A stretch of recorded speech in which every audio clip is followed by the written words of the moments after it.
So now I feel like I'm a real content creator because I'm sitting on the floor creating a video. We all want to go big when we first decide we're going to get started investing in rental properties. But that is just not the best way to do it. This video is all about why starting with just one house at a time is the best way to utilize the BRRRR strategy that I've used to grow my portfolio. And I'm actually sitting in the very first house that I purchased when I decided that this is the adventure I was going to go on so I could start creating the passive income I needed to live on. Hi y'all, thanks so much for stopping back by. If you're new here, then welcome. My name is Lori Livers. I know it looks like livers, but it sounds like livers. It's a thing, everybody gets used to it. So my name is Lori Livers, and I'm very glad to have you hang out for a few minutes today. I am a real estate investor. I got started just a few years ago, and in just under 3 years, I was able to create enough cash flow to leave my 9 to 5 behind. And that has been amazing because it allows me to live the life I want to live and not the life I thought I had to live. Now let's talk about why you want to get started in your real estate investing adventures with just one house at a time. So here's the thing. You are going to make mistakes, and you want to do everything you can to minimize these mistakes before you make them. We all make mistakes when we first get started. You're motivated and you're excited. You're even giddy to get your first few properties under contract. And let me tell you, you're probably going to pay too much for your first property right up front. You're probably going to pay too much for closing costs right up front. You simply don't have the experience to know what things should cost yet. So you're very likely to pay too much for a lot of things in your first few deals. Now on the flip side, but just as expensive, is that you're also very likely to pay too little for some important things. Because like paying too much for things in our first few deals, we also all end up paying too little for some things in our first few deals. The giddy and the excitement wears off, and it's replaced by nervousness. You're wondering, did I even make the right decision? Should I have even started this at all? You start getting overwhelmed by how much cash you have invested in different aspects of the deal, and you start looking for shortcuts. And I can promise you these shortcuts are going to cost you so much more in the long run, especially because we are long-term buy and hold investors. Shortcuts up front end up costing you a lot of long-term money. You just don't know it yet. You simply don't have the experience to know what things should cost. So you're very likely to pay too little for things that really matter in protecting your long-term investment. Please drop down into the comments and let me know if you think it would be best to get started in your real estate adventure with just one property at a time, or should you go all in and get everything you can right up front?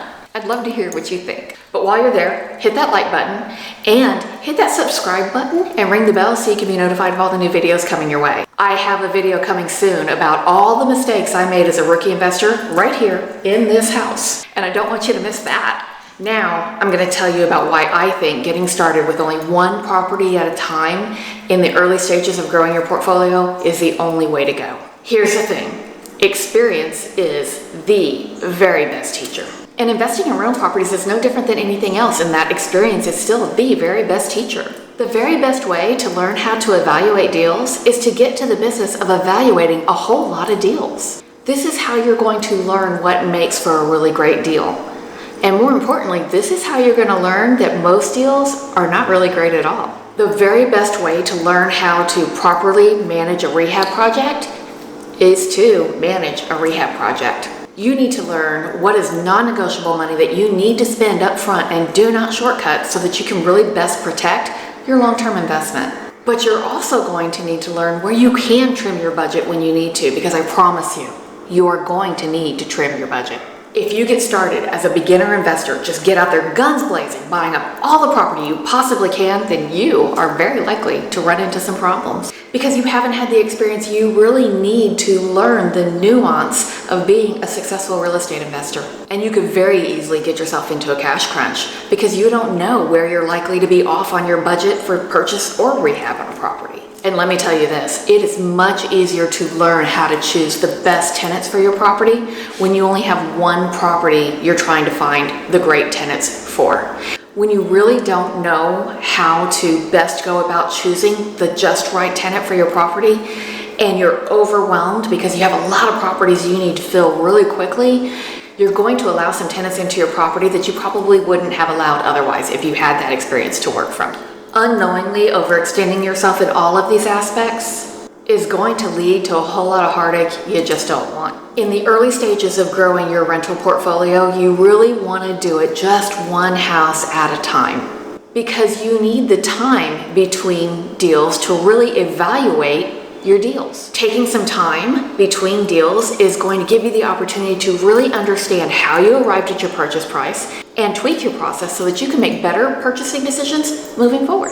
You need the time between your first few deals to really evaluate your rehab management process. You need to understand exactly how you came to your budget and exactly how you worked through your process so that you can tweak it and be much more effective in rehabbing and utilizing the budget you do have for your next property. Because I can promise you, your rehab projects are always going to be changing as you work through them. And you really need the time between your first few deals to really understand the challenges that come with choosing the very best tenant for your property. You certainly do not want to find yourself in a situation where you're rushed into a poor choice that you are going to have to live with for the whole term of that lease. Taking your first few deals slow and one at a time gives you the time you need to really develop your skills and systems as an investor. Now, don't let this scare you, because the good thing about investing in rental properties is that given enough time, you can almost always overcome those rookie mistakes that you are certain to make in your first few deals. If you go at this one at a time as a buy and hold investor, time is almost always on your side. So now you know the things that can and will go wrong in your first few deals. And this is exactly why I think the only way to get started as a buy and hold rental property investor is to grow your portfolio just one deal at a time. But I'd love to hear what you think. Let's chat in the comments. Also, hit that like button, hit subscribe, maybe even ring the bell, and we can hang out for a few minutes a couple times a week. I am looking forward to sharing so much about the BRRRR strategy that I've used to grow my rental portfolio and leave my 9 to 5 behind. Right now, I am waiting for you so we can hang out for a few more minutes in this video right here, and I look forward to seeing you over there. But until then, bye y'all. Also,